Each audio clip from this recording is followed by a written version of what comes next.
Here, Money, Marriage, and Media, and we're back with Chic Critique, right? The title of this one is The Men Suffer the Most in Divorce.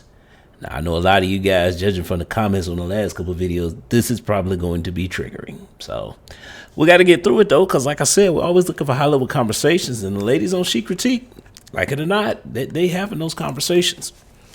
So let's get it going and see what we got. Like and subscribe. Real upstanding men, and the men on the panel can correct me.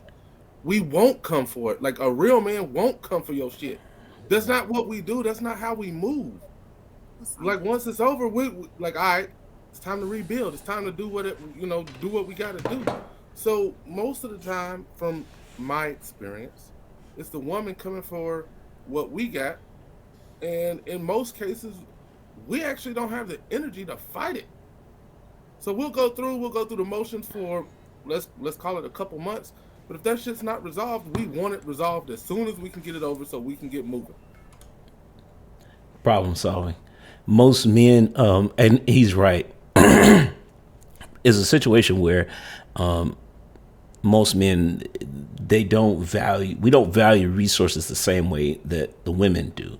So, and a lot of times when guys get frustrated in that situation where divorce is dragging out, with problem solving, we just want it to be done because at the end of the day, in those moments, it's very we're in survival mode, and our thinking is, you know what? If we can get done with this, I can move past it. I can go make more money.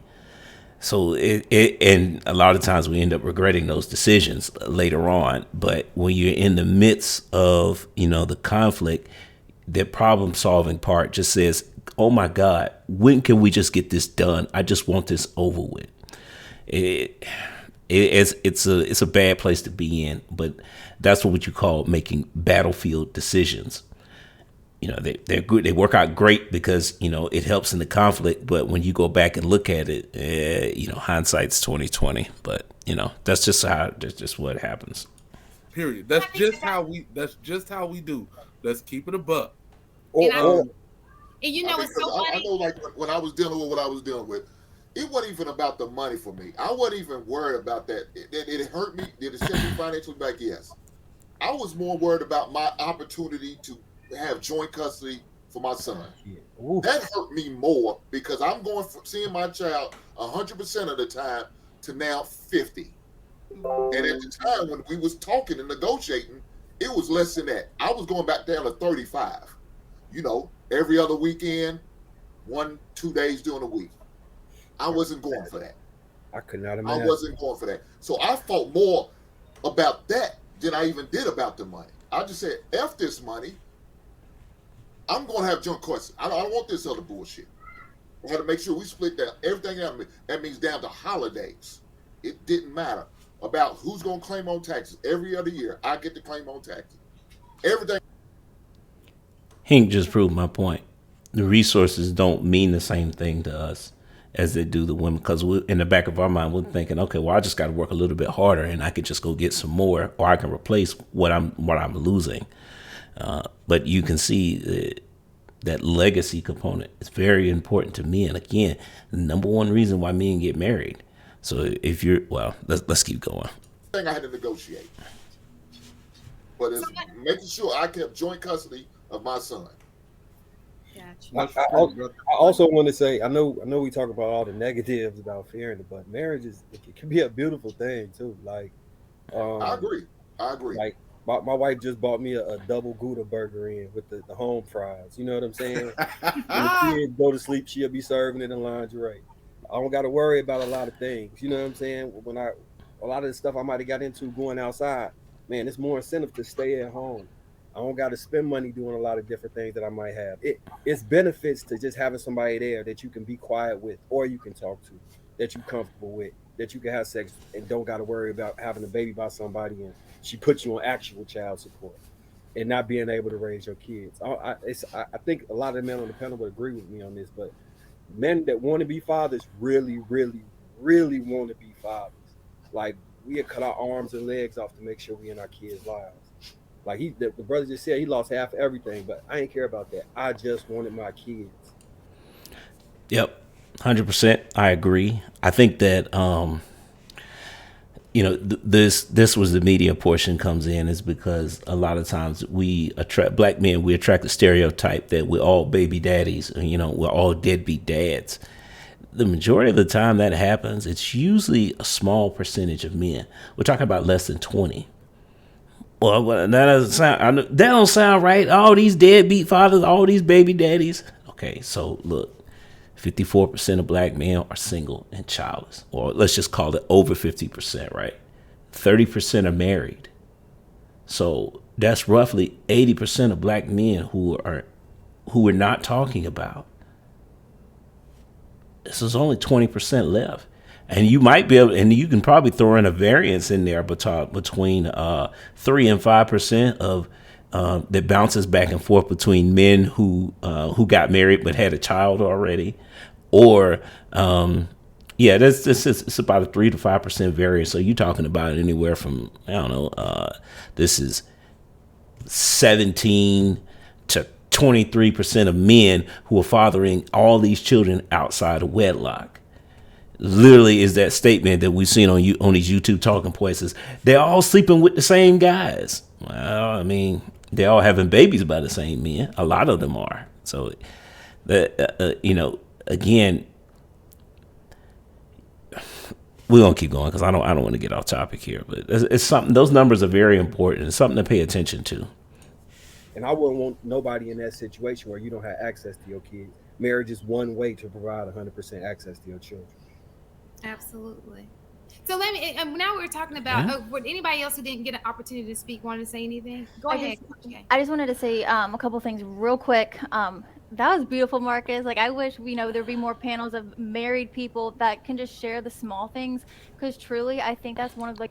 Hey, that's what this channel is all about. We're going to point out those married people and start posting. We'll start highlighting married people content. That's why. Because, again, you can't change the narrative with all this stuff for the gender war. Remember, the gender war is dumb. He's constantly going back and forth at each other. What does that ultimately solve? Nothing.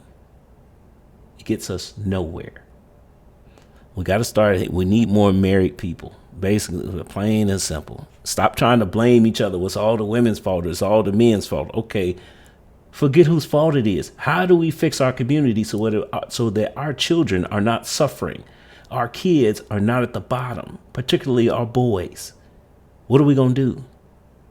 Like, the best things about having such a strong, I'm technically engaged, but a strong relationship in your marriage, and I wholeheartedly believe in marriage, but I am also surrounded by so many good dads, and I can tell Hink is a great one. And I wanted to share something like interesting that I asked my dad, I'm like, did you pay child support? Blue collar family, by the way. Both him and my mom were probably not making much at all, but instead of paying her child support, he sent us to private schools, which was interesting because it like benefited us. And they both were making the same, so I don't think it like hurt her or anything like that. And then something that I saw in the chat, which was interesting, was Jonathan said that he knows a woman who is receiving alimony and doesn't want to get remarried because then she'll stop receiving that alimony. I also know someone like that too, who is receiving that and will not marry their partner. So now, that's an interesting point about it's an alternative to child support. Is that, again, it's an agreement that she's talking about where the mom and dad were able to work out some kind of financial arrangement. It's like, okay, hey, look, let's leave the government out of this. We don't need to go to court because we're going to be cordial and respectful to each other. We need to figure out what's the best way of raising our kids. And they came to the agreement that, okay, well, we want them to go to private school. So, dad steps up and says, okay, I'll pay for that. And you don't have to worry about it. I'm 100% like that's pretty impressive that they're able to have, like I said, they're able to work that out. We don't know I'm not going to speak on what visitation or anything else is because we can only go off what she said. But it sounds like a decent arrangement because if all the kids are going, it's not just one. I'm assuming she's got brothers and sisters and whatnot, but I'm all for that. We need to get together so we can work these things out. Just wanted to share that. That's it. So is that another example of paying to leave? Well, yes, because Yeah. if he makes Yeah. if you're in a situation where you're with, okay, so if you're in a situation and you're with a I breadwinner, said it does happen. This is yeah. So if you're the guy who's making that money, you know, I think that you should proceed with caution. Absolutely, I think you need to set it up, get a prenup. He got the you burger. know, but we've said it here. An average man is making, how much was it? $47,000. You know, and I get it. The whole Yo, he got that burger. He about to chow out on that thing. I don't blame him too. That thing look good, but the income portion. Well, look, we will have to address that another issue. But bottom line is, yeah, I get it. The national stat says the average black man makes about $47,000 to $49,000 a year. Okay, but what I'm gonna encourage you to do is actually start tracking the income in your state, because most states that's above average. Again, in the state that I live in, I'm in the state of Georgia, great state of GA, right? The average man makes 37. So I get it. You know, it's a national stat. It's 49. But what's the stats in your area, though? What state are you in? And does that match what your state is? Because I'm gonna go ahead and give you a hint, because I did a little research. Most states aren't there. So I'm still trying to research and figure out how they got to that number. Because again, most states, it's less than 40. So I don't know, something to follow up with. It also tells you where you stand at. Don't start feeling bad because, well, they say the average man is making about 50, but I'm only pulling 38. Now, I don't know how they do it. Yeah. Start breaking this stuff down. Start breaking these numbers down and trying, because we got to figure this stuff out. Because again, well, this is for the guys. Women will shame you because of your income. But the reality is that that's why you shouldn't lead with money, because your income is going to increase. Right. The other thing that we never talk about is what age group is that. We know that men reach their peak earning potential after 40. But here's another trick that nobody talks about. The majority of men in this country, particularly black men, are between the ages of, I want to say, I think it's between 30 and 40. So something's not adding up here. Again, these incomes, that's why there's a money portion of this channel, and we're going to address that in another video. But as far, I don't want to get too far off topic, because I don't think they're going to sit here and have that conversation, but something to keep an eye on, though, right? whole pension thing, and that absolutely sucks. You know, I have to go back and look at the pension part. But when it comes to the 40s, I don't think that that's going to be the same situation. You understand what I'm saying? And even alimony runs out, because if I'm not mistaken, I think you get half of the year. So, for example, if she's married to him for 8 years, she only gets 4 at the most, top. Well, the other thing about alimony is that, you know, doing my own research and found out that alimony, it does have an end. And believe it or not, if you can afford to, you can actually pay it in a lump sum in the very beginning. Just write a check and be done with it. So, you know, that's what the high level conversation, because again, she just broke down she just dispelled one of the myths out there about alimony. Because a lot of men will say that, well, nah, because if she gonna get divorced, she gonna take half my stuff, and alimony is paid, 90% from men to women. Okay, but there's some factors in there that a lot of times we don't talk about. One of them is that alimony has an end date. Number two is that, yes, if the woman remarries and you're no longer on the hook to pay it. The other thing is that what nobody talks about is that women have to qualify for alimony. So in other words, it's not something they just ask for and then, the judge or whoever just grants it to them. They have to qualify for it. So what do I mean by that? Okay, well, number one, there has to be a big discrepancy in two people's incomes. Number two, that person, if they are able-bodied and they had a decent paying job, then they're less likely to qualify for alimony. So what is that saying? I mean, unless you're just like a multimillionaire or something like that, and you the rich guy, and you married the cashier at McDonald's, then yeah, she gonna get alimony, no question. But if you're average person, you make an average income, both of you are making enough income to be functioning adults, right? you're less likely to pay alimony in those situations, because the judge is going to look at on her income, and if she physically able to go to work, okay, well, you were working this job beforehand, you can go back to that, right? And see, a lot of times, again, what I'm discovering is that, men, we talk about women who always use these extreme examples to prove their point, right? Well, I'm starting to learn that men do this too. So maybe it's a people issue. I don't know. High level conversation though. Let's go. On some occasions, it depends on the state that, but only few states where some people can get paid like lifetime alimony. But for the vast majority, it is a certain figure that they will use. Yep. To determine, how much alimony and for how long. But I wanted to kind of say with Marcus, that I agree. Marriage is a wonderful thing, but it takes a lot of work. And I think what happens a lot of times, especially now, that people don't want to put in the work. When things get uncomfortable, they run. And even within a marriage, sometimes people stay married but still run from the marriage instead of leaning into each other when things, get rough. Yeah. I think for women mostly, I have to kind of speak to the fact that I think we are delusional, and I don't believe I'm saying this, but Is she about to call some women out?